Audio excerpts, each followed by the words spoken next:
Bonjour à tous et bienvenue sur le podcast Je peux pas, j'ai business. Je suis Aline, coach business chez The Bee Boost et chaque semaine, avec ce podcast, je vous donne les stratégies, les conseils, les astuces et surtout l'énergie pour booster votre business et accélérer vos résultats. Alors mettez-vous à votre aise, installez-vous confortablement et c'est parti pour l'épisode du jour. Hello tout le monde! Je rigolais toute seule avant de commencer à enregistrer ce podcast parce que je fais toujours des espèces de petits tests sonores avant de commencer à enregistrer pour être sûr que le son est bon, que le micro est bien branché, parce que ça m'est déjà arrivé d'enregistrer tout un podcast et que le micro était pas branché. Du coup, c'était un peu la merde. Et je sais pas si... Bon, ça, c'est le petit racontage de life, mais je sais pas si vous, quand vous étiez petit, vos parents faisaient ça, mais je sais que ma mère avait cette phrase dès qu'on montait en voiture pour aller quelque part, que ce soit aller en vacances ou aller faire les courses, à chaque fois elle avait cette phrase et elle disait « Et c'est parti pour l'aventure !» comme ça. Et je trouvais ça extraordinaire quand j'étais petite, j'avais vraiment l'impression de partir, mais genre dans l'espace. Et du coup, quand je faisais mes tests sonores, je disais « C'est parti pour l'aventure » en parlant d'enregistrer ce podcast. Voilà pourquoi je rigolais toute seule. Bon, j'espère que tout le monde va bien et j'espère que vous êtes en forme aujourd'hui parce que perso, je crois que j'ai mangé du lion au petit-déj, mais je suis trop d'attaque. Je suis trop déter et aujourd'hui, on va parler de blocage, on va parler d'avancement en business, on va parler de mindset.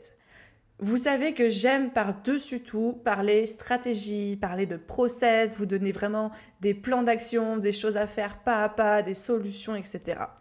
Mais j'ai conscience que parfois, c'est vraiment pas facile, que parfois, on peut avoir en fait des blocages et qu'on a beau savoir quoi faire, eh ben, on n'y arrive pas parce qu'on se sent bloqué. Ça peut être des blocages dans notre tête, ça peut être des blocages d'un point de vue des moyens matériels, ça peut être des pensées limitantes, ça peut être des freins, des peurs, des objections, plein de choses.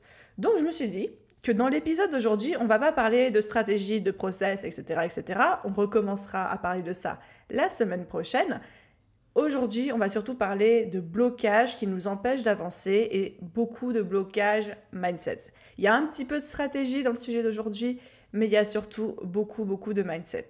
Les 5 blocages dont je vais vous parler aujourd'hui, je les ai tous tirés de mon expérience personnelle. Il y en a même certains que je continue à ressentir, même à petite échelle dans mon quotidien. Et non, on ne va pas parler de la peur de l'échec. Ça mérite un podcast à lui tout seul. Donc on va parler de plein de choses, parfois qui sont en lien direct avec la peur de l'échec, mais pas de la peur de l'échec.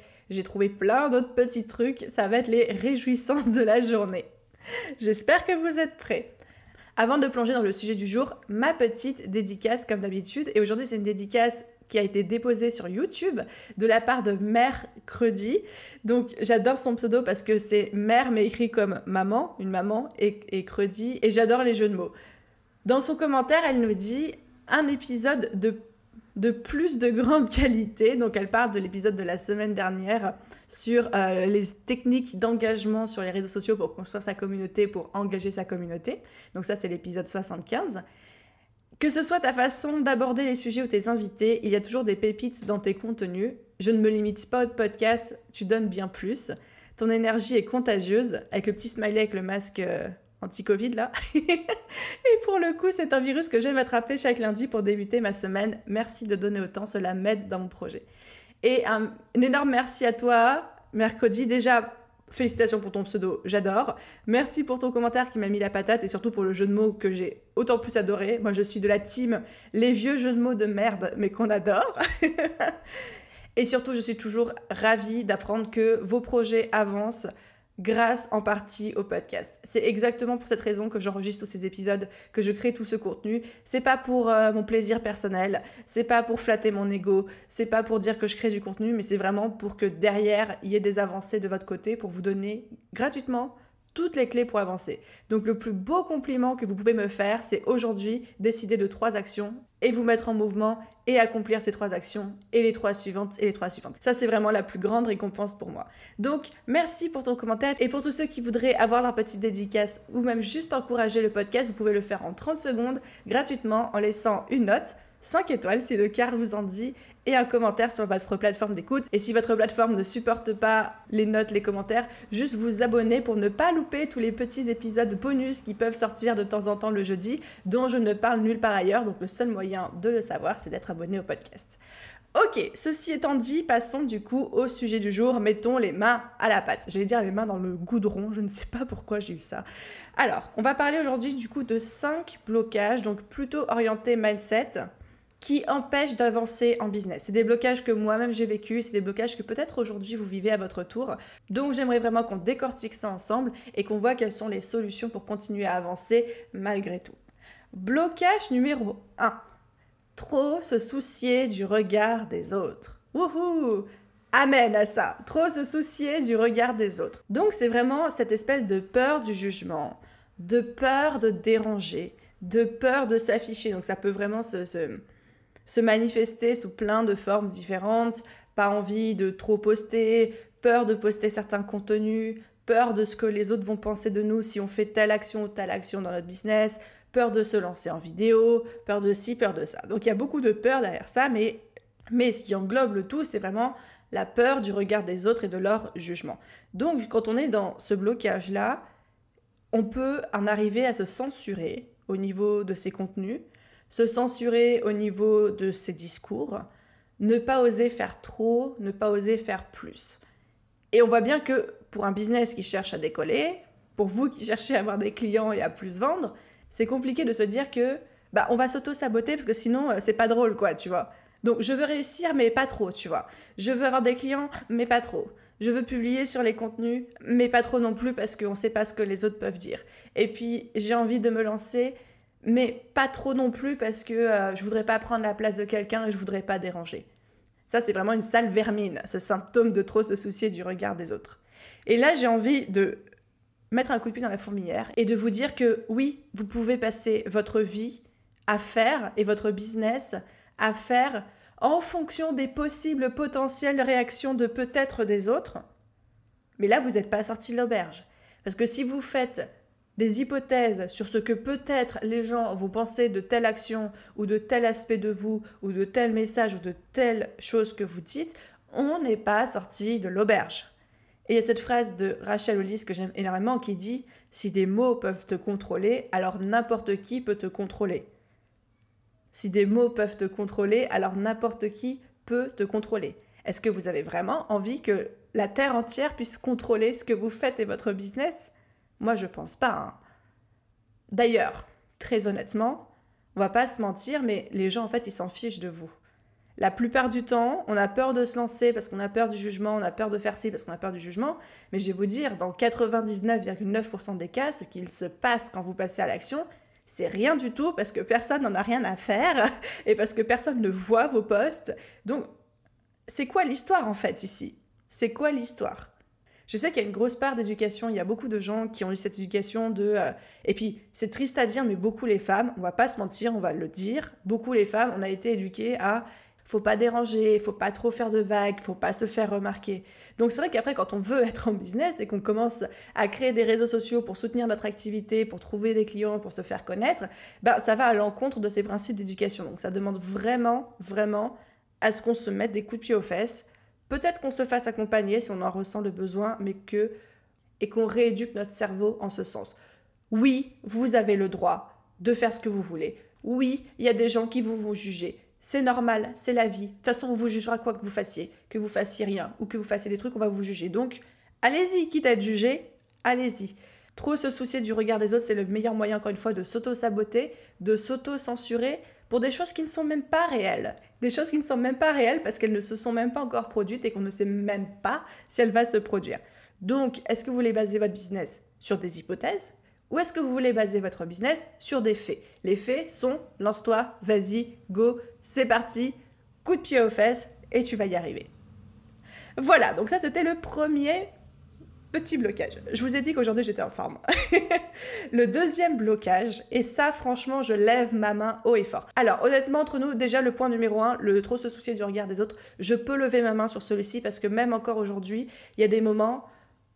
Enfin franchement, voilà, je vais être très honnête avec vous. Il m'est arrivé un truc ce matin, juste avant que j'enregistre le podcast, où j'avais une idée d'invité pour mon podcast. une super invitée, j'avais trop envie de parler avec elle et tout, et je l'avais pas encore contactée. Et ce matin, je me rends compte qu'en fait, il y a une personne qui fait la même chose que moi, qui vient d'inviter cette personne sur son podcast à elle aussi. Et là, je me suis dit, ah, bah non, moi je peux pas l'inviter, parce que sinon elle va penser que je la copie. Il y a des gens qui vont dire que je la copie et que je lui pique ses invités. Et ça, c'est vraiment une pensée que j'ai eue ce matin. Donc là, aujourd'hui, lundi 27 juillet 2020. Donc la pensée a duré 30 secondes, parce qu'après j'ai fait, non mais Aline, qu'est-ce que tu racontes là? Genre, personne n'a l'exclusivité d'inviter sur le podcast et c'est pas genre une fois qu'un invité a fait un podcast, personne d'autre peut l'avoir après, enfin n'importe quoi. Et puis, c'est même pas sûr que des gens vont dire ça, donc arrête de te raconter de la merde. Donc c'est bon, après c'est passé. Mais pour vous dire que même moi encore aujourd'hui, j'ai parfois ces croyances limitantes du regard des autres, de ce que les autres vont penser si je fais ci, si je fais ça. Est-ce qu'ils vont pas penser que j'ai fait ci, que j'ai fait ça? Donc c'est un truc qui va nous poursuivre toute notre vie, quel que soit le stade où on est. Donc autant faire avec et autant avancer quand même, parce que dans tous les cas, vous n'allez pas vous en débarrasser. C'est comme votre bras droit, vous n'allez pas vous en débarrasser. Il sera là, il sera attaché à vous toute votre vie. Ben, la peur du regard des autres, je suis désolée, mais à plus ou moins grande échelle, elle est attachée à nous toute notre vie. Ok, donc on passe au blocage numéro 2. Le blocage numéro 2, c'est le fait de la jouer petit. Ça encore, c'est un truc où je peux plaider coupable des milliers de fois, mais ne pas oser y aller à fond, si vous voyez ce que je veux dire. C'est se retenir de trop en faire, ne pas oser rêver grand, ne pas oser être trop ambitieux. Ça, c'est la jouer petit. Et du coup, qu'est-ce qui se passe quand on la joue petit dans un business? Ben, c'est qu'on fait des petites choses et on n'ose pas faire des grandes choses. Donc, on avance petit à petit et on n'avance pas beaucoup. Et nos résultats sont à l'échelle de nos efforts, c'est-à-dire petits. Et donc, comme on fait des actions petites, et ben on a des résultats petits. Et après, on se dit, mais pourquoi j'ai pas les grands résultats que je m'étais imaginé et pourquoi je ne gagne pas assez d'argent pour m'acheter la maison de mes rêves? Parce que tu te la joues trop petite. Mais c'est pas votre faute, parce que encore une fois, on a été éduqués pour ne pas dépasser du lot, pour ne pas se faire remarquer, pour se fondre dans la masse. Vous rajoutez à ça la peur de l'échec et la peur du jugement des autres, et vous avez le cocktail parfait pour je me la joue petit toute ma vie. Sauf que, moi je pense, si vous êtes comme moi, vous voulez pas une petite vie, vous voulez pas des petits résultats, vous voulez pas une petite maison, une petite famille, une petite voiture et des petites vacances. Je pense que vous voulez un petit peu plus que ça, sinon vous ne seriez pas en business, sinon vous ne seriez pas à votre compte et vous ne seriez certainement pas en train d'écouter ce podcast. Donc, qu'est-ce qu'il faut quand on ne veut pas petit? Eh bien, il faut oser être grand. Il faut oser rêver grand, il faut oser faire grand, il faut oser y aller à fond. Oui, mais Aline, si j'y vais à fond, j'ai peur de l'échec et j'ai peur du jugement des autres et j'ai peur que ça ne fonctionne pas. T'as peur que ça ne fonctionne pas? Et alors? Et alors? Franchement, même si ça ne fonctionne pas, même si tu échoues, même si tu rêves grand, tu oses grand, tu te casses la gueule, est-ce que tu crois vraiment que tout Instagram et tout Internet va s'arrêter de bouger pour te regarder t'échouer lamentablement comme un cachalot sur la plage? Non, évidemment que non. C'est ce que je vous disais tout à l'heure. 99,99999% de la population Internet est indifférente à ce que vous faites, soit parce qu'elle ne vous connaît pas, soit parce qu'en fait, ils ont leurs propres problèmes à gérer. Donc en fait, vous risquez quoi à oser grand, à rêver grand? Vous décevoir vous-même? Est-ce que vous ne vous décevez pas actuellement en rêvant trop petit? Est-ce que le fait d'avoir une petite zone de confort, d'être là-dedans, c'est bien pour vous? Est-ce que ça vous convient? Parce que si ça vous convient, tant mieux. Mais si ça vous convient pas et que vous vous contentez du faute de mieux, bah là, il y a un truc qui va pas et j'ai envie de vous secouer. On connaît tous cette magnifique citation de Oscar Wilde qui dit « N'aie pas peur de viser la lune, au pire tu atterriras dans les étoiles ». Donc on sait que techniquement, c'est pas très juste parce que la lune est plus proche de nous que les étoiles, mais l'idée est là. Moi, c'est une citation que j'aime beaucoup dans ma vie. J'aime me fixer des objectifs inatteignables, mais je sais qu'ils sont inatteignables. Mais du coup, je vais faire l'impossible, je vais faire le maximum, je vais me bouger hors de ma zone de confort pour pouvoir atteindre le maximum de ces objectifs-là. J'ai l'intime conviction qu'aujourd'hui, vous n'êtes pas là pour être petit et vous n'avez pas envie d'être petit. Vous n'avez pas envie d'avoir, comme je disais tout à l'heure, une petite vie tranquille, calme, sans vagues, etc. Vous avez envie d'être heureux, vous avez envie de rigoler, vous avez envie de voyager, vous avez envie de vivre des aventures, vous avez envie d'avoir des émotions, vous avez envie d'avoir un business qui vous rend libre, qui vous octroie l'indépendance financière. Mais ça, on ne l'a pas en jouant petit. Si vous avez des aussi beaux rêves et des aussi belles ambitions, parce que ce sont des ambitions magnifiques, il faut se donner les moyens de les atteindre. Et ces moyens, il n'y a que vous qui pouvez les déclencher et appuyer sur l'interrupteur en disant « c'est bon, j'y vais, j'assume mes rêves, j'assume mon ambition, c'est parti ». Et on s'en fout si ça ne fonctionne pas, parce que si ça ne fonctionne pas cette fois-là, ça fonctionnera la prochaine fois, ou celle d'après. C'est Jeff Bezos aussi, donc le fondateur de Amazon, qui a dit « je me lance dès que je suis sûr à 40% de mon coût ». Le mec, il s'est pas dit « non, j'attends d'être sûr à 110% que ça fonctionne et après j'y vais ». Non, 40%. 40%, c'est même pas la moitié. Et 40%, le mec, il est là, il se lance, il n'y a pas de souci, il est au taquet, quoi. Et il a même rajouté à la fin de cette phrase « la rapidité de votre succès dépend de la rapidité de vos décisions ». J'aime cette phrase parce qu'elle met en avant le passage à l'action, la prise de décision. Et je suis d'accord avec lui quand il dit que le succès arrive aussi rapidement que vos décisions sont prises. Et c'est pas en procrastinant ou en remettant des passages à l'action ou des actions encore et toujours au lendemain que votre succès va débarquer comme ça, la bouche en cœur en disant « Coucou, c'est moi, tu m'attendais depuis si longtemps déjà », tu vois. Absolument pas. Donc on arrête de la jouer petit, on n'est pas là pour jouer petit, on n'a pas le temps de jouer petit. Et c'est parti, on se passe à l'action. Ok, blocage numéro 3. Pareil, là aussi je lève ma main, là aussi je l'ai vécu, puissance 10 000, c'est avoir du mal dans sa relation avec l'argent.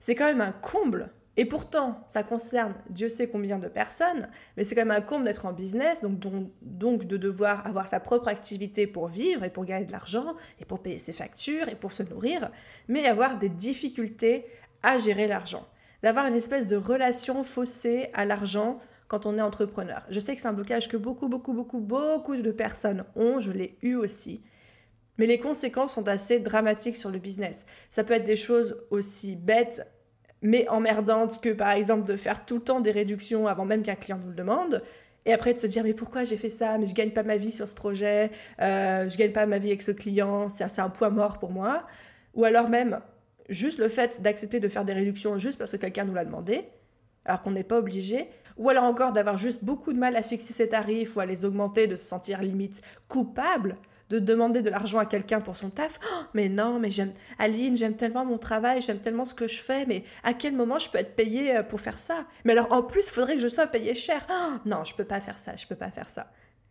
Et là, on tombe dans des espèces de gros blocages mindset par rapport à l'argent. Et je ne peux pas vous en vouloir, encore une fois, je suis passée par là, mais puissance 10 000. Mais je vous dis, tous les blocages qu'on aborde aujourd'hui, je les ai vécus puissance 10 000. La chose que vous avez besoin de comprendre par rapport à ça, c'est que l'argent n'est pas le reflet de votre valeur en tant qu'être humain.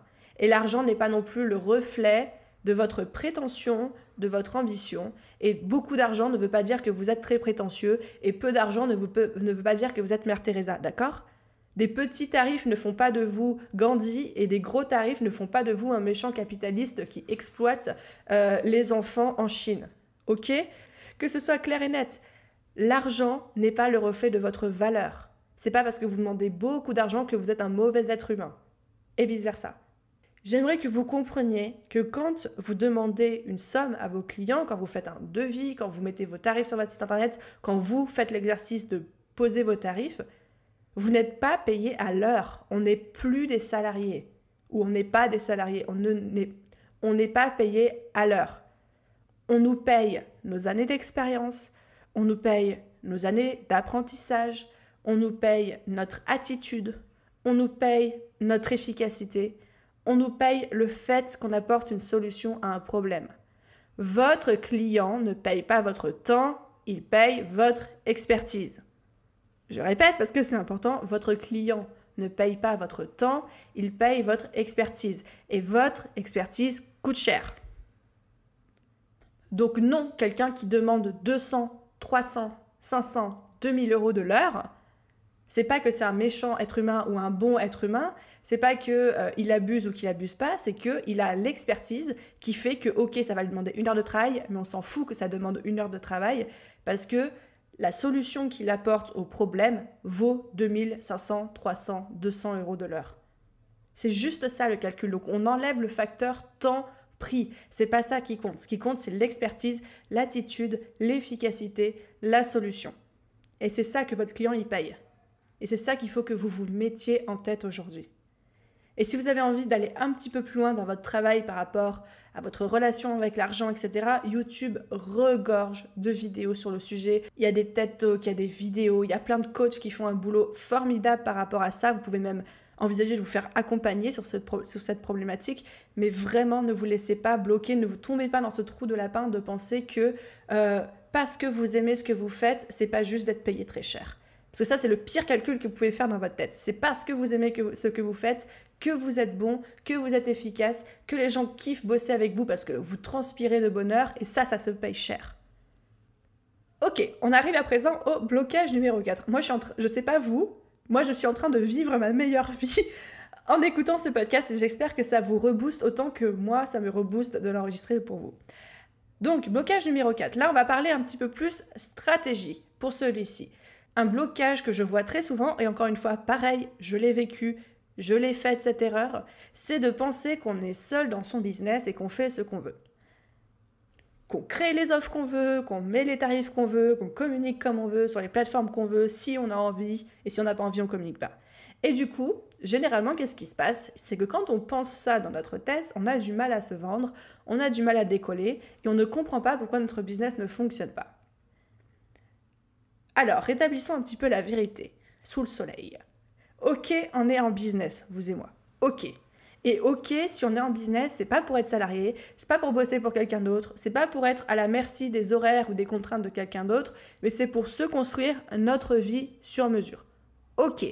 Ok, ça je suis d'accord, on est en business pour faire ce qu'on veut et se construire la vie qu'on veut.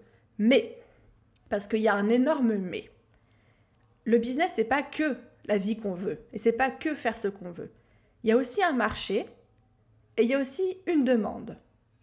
La demande, c'est vos clients.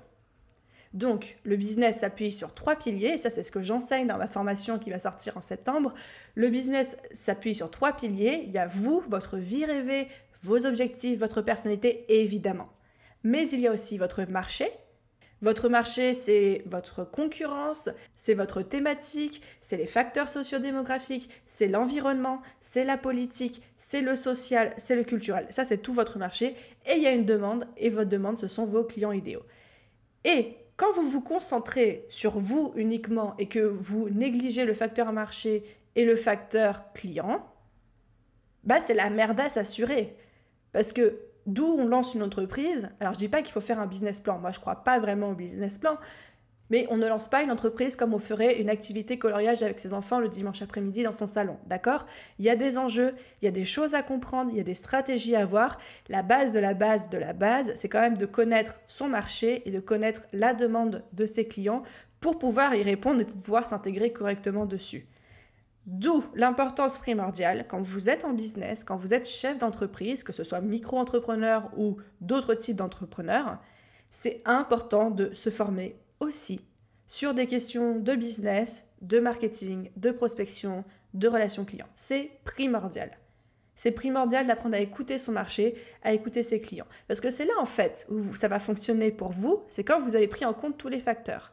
Donc, ne faites pas l'erreur de penser que vous êtes dans votre business et que vous pouvez faire tout ce que vous voulez, comme vous voulez, où vous voulez.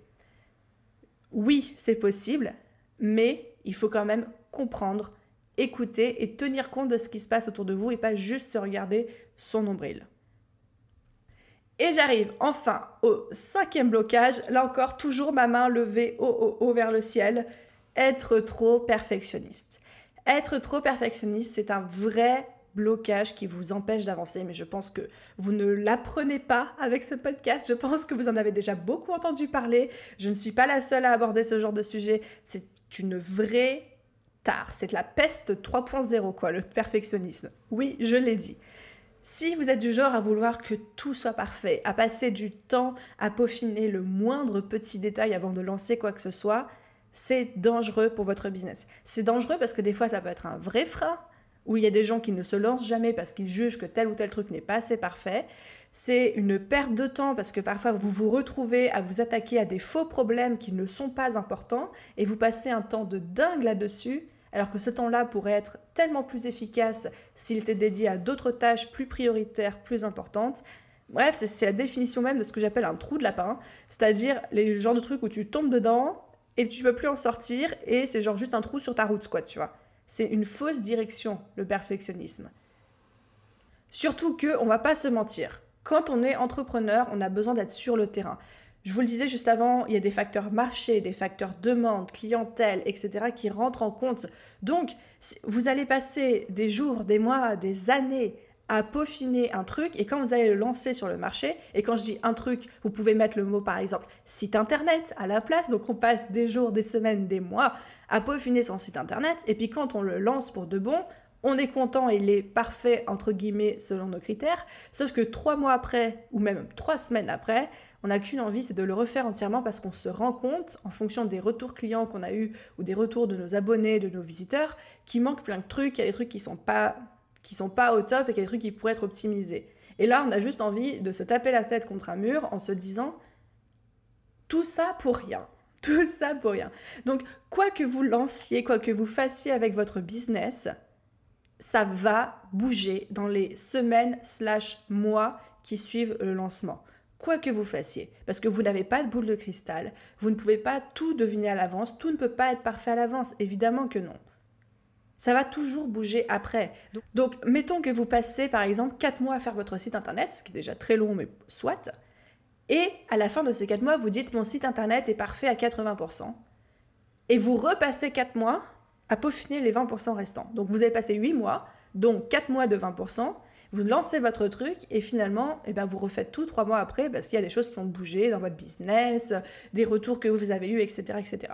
Est-ce que les 4 mois à peaufiner ces fameux 20% qui, très honnêtement, il n'y a que vous qui les connaissez, ces 20%, personne ne s'en rend compte, est-ce qu'ils n'auraient pas été plus efficaces à être employés à autre chose ou même à lancer votre site internet et à gagner du coup 4 mois avant de faire tous vos retours?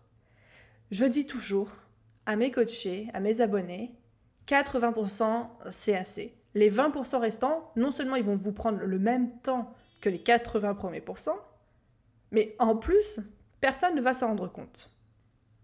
Dans tous les cas, ça va bouger très vite. Vous savez, même les startups, aujourd'hui, elles lancent des produits. Ça fait partie de leur développement normal, mais elles lancent des produits qui ne sont pas parfaits parce qu'en fait, elles les testent avec leurs utilisateurs, leurs consommateurs et elles les ajustent en fonction des retours.